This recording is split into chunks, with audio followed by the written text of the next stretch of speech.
À l'heure actuelle, en Europe et dans le monde, près d'un tiers des colonies d'abeilles meurent. Ça, c'est un fait. Donc il faut agir parce que c'est 20% en plus qu'il y a 10 ans.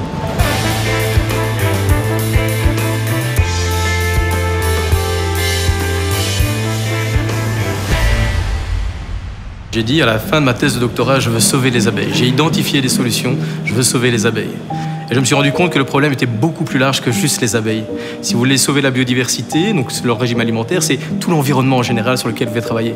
La pollution, ça touche tout le monde.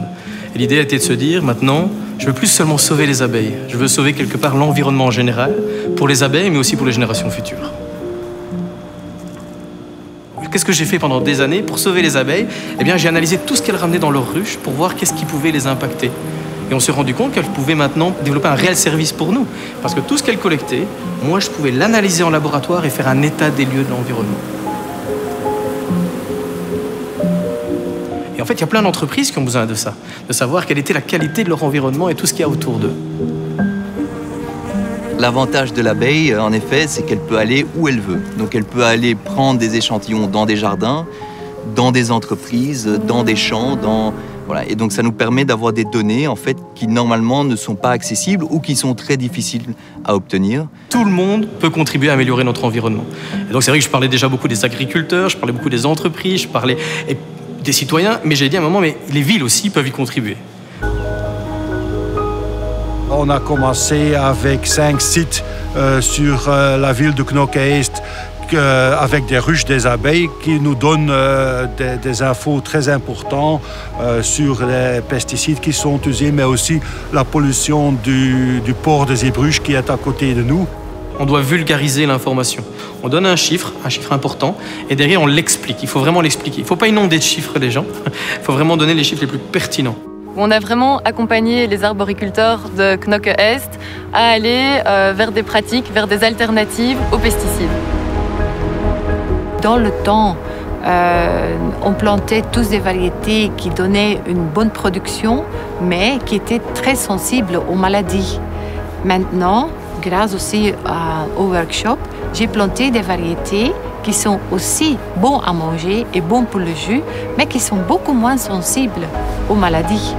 En fait, la science évolue et donc chaque année, il y a des nouvelles recherches scientifiques qui montrent le progrès et qui trouvent des alternatives pour lutter contre les maladies.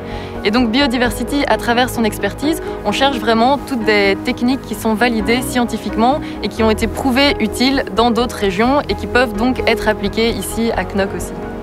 Ça nous a ouvert encore plus l'esprit de changer, de développer les choses dans la bonne direction. Donnons l'opportunité aux gens de changer, donnons l'opportunité aux agriculteurs de changer, aux entreprises ou encore aux citoyens. C'est difficile de changer des habitudes, mais si vous avez un rapport scientifique et vous pouvez prouver aux gens que c'est terrible pour la santé, mais aussi que ça apporte la joie de vivre, de voir tous ces fleurs, que c'est bon pour l'environnement. Et en fait, ça ne coûte pas tellement d'argent. Ce sont des petites choses qu'ils doivent faire qui savent changer le monde, quoi. Là où c'est intéressant, je crois, dans notre démarche, c'est qu'on a gardé ce caractère scientifique. C'est-à-dire à chaque fois qu'on fait une action, on peut mesurer l'effet positif qu'il y a eu. Exemple, on a quadruplé le nombre d'espèces végétales sur Knokke-Heist. Rien que ça, c'est déjà important.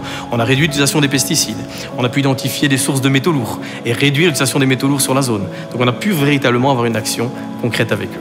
On veut créer de la valeur pour toutes les parties prenantes. Et on s'est rendu compte qu'on ne travaillait pas avec les hôpitaux et qu'on ne travaillait pas non plus avec les maisons de repos, donc les EHPAD en France.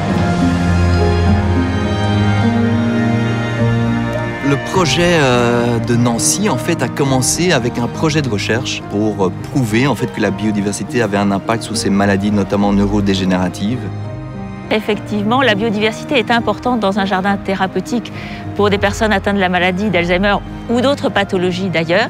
La biodiversité, c'est apporter du vivant. Et apporter du vivant à des personnes malades, c'est essentiel pour une dynamique justement de soins et de guérison ou d'apaisement de symptômes douloureux. Tout le monde a une expérience de la nature ou des jardins, même si on a vécu en ville. Donc ça permet de réveiller des savoirs, justement, que les personnes ont. Et nous voyons aussi ce qu'apporte le jardin pour des personnes en fin de vie, un lieu où effectivement elles se retrouvent encore en contact avec la vie, où elles peuvent recevoir leurs enfants et leurs familles dans un contexte plus paisible que dans une chambre avec une certaine technicité.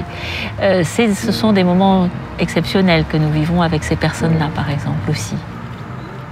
On voit qu'on touche à quelque chose de très profond chez tout le monde, parce que tout le monde a adhéré à ce projet. Donc il y a vraiment quelque chose qui touche tout le monde dans un projet comme celui-là. La volonté, c'est justement de rendre ces données beaucoup plus accessibles de manière agrégée. Et donc, on est sur des projets notamment numériques en partenariat avec Microsoft et Accenture. Parce qu'on ne veut pas en rester propriétaire nous, il faut vraiment la rendre disponible pour que tout le monde puisse agir. Je pense que dans 10 ans, si rien ne change, les enfants nous diront « Papa, vous avez vu dans quel état vous avez laissé la planète pour nous ?» Alors que dans 10 ans, si on a réussi à faire ce qu'on espère faire chez Biodiversity, nos enfants ils nous diront merci.